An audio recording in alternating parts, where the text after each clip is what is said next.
Кирил Митов се казвам, от София съм и съм инженер по душа. Преди няколко години стартирах един проект, който се казва RoboPartners, аз го основах. Той е проект, който цели да запали младите ученици към техническите науки, а проблемът там е, че те губят интерес.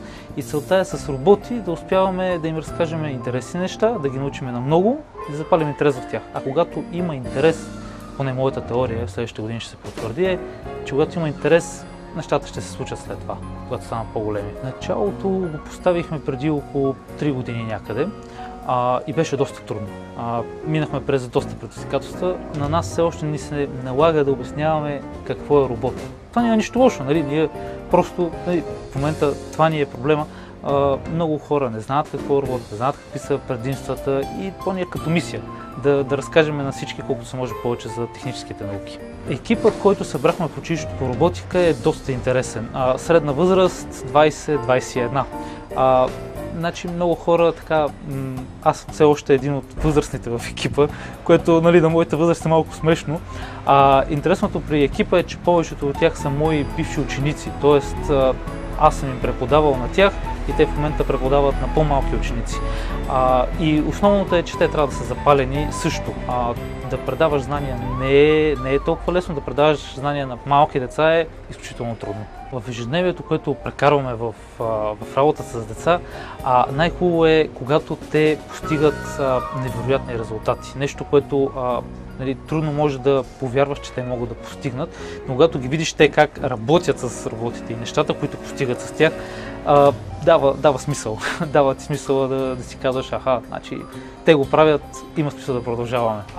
Аз лично се гордея повече с училището, в което съм завършил, отколкото в университета, в който съм завършил. Училището се казва Технологично училище електронни системи. То е към техническия. И след това естественият път на всички от това училище е да продължат в техническия.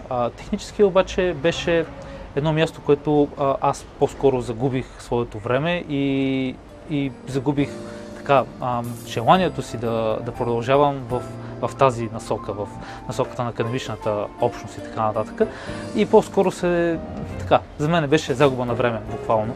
В момента нещата, които правим, се опитваме да добавим много стойност. Опитваме се да променим не света, да променим някои от характеристиките на света около нас. Наскоро започнах си мечтая да пътувам в галактиката. Много такава голяма мечта и се надявам в моя живот да се срещнем с възможността да успеем да пътуваме в галактиката. Всеки млад предприемач знае, че голямата част от работата му е всъщност това, което той прави. Тоест не мога да тегля чертата и да кажа, ето това е работа, ето това не е работа. Все още съм от хората, които не могат да свалят лаптоп от гърба си, защото постоянно има нещо, което да се свърши.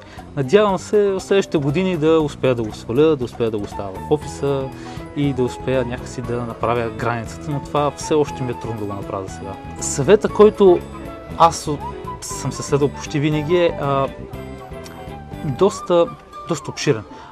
Може би трябва да го разделя на 3 съвета. Тоест, ако искаш да се чувстваш доволен от това, което правиш, трябва да бъдеш най-добрия в света. Или поне да можеш да станеш най-добрия в света.